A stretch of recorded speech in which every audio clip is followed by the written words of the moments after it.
2,977. This figure represents the number of lives lost to terrorism by Islamic extremists on this day in 2001. 412 of those were first responders who made the ultimate sacrifice for our great country when duty called in New York City that day. We are forever indebted to their bravery and patriotism.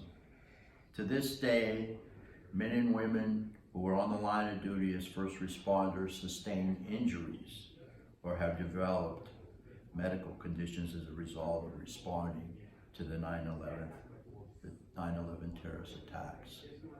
I'm grateful that this year Congress was able to reauthorize the 9/11 Victim Compensation Fund for those involved in the rescue, recovery, and cleanup efforts at the site of the World Trade Center.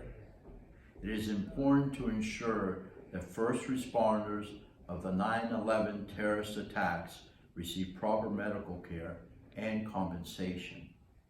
Just this month, Pasco County unveiled a memorial for 9/11 in Wesley Chapel, Florida. The creation of this memorial was spearheaded by my constituent Stephen Spellman, who was a 9/11 first responder. While Stephen was able to survive the catastrophic collapse of the towers, many of the men and women he went to work with that day did not.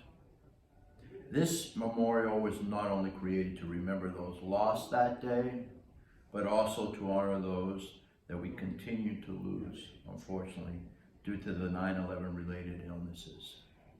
As we remember the fallen on September 11th, we must also remember the Americans at home and abroad who stand watch on the front lines of the battle against terrorism.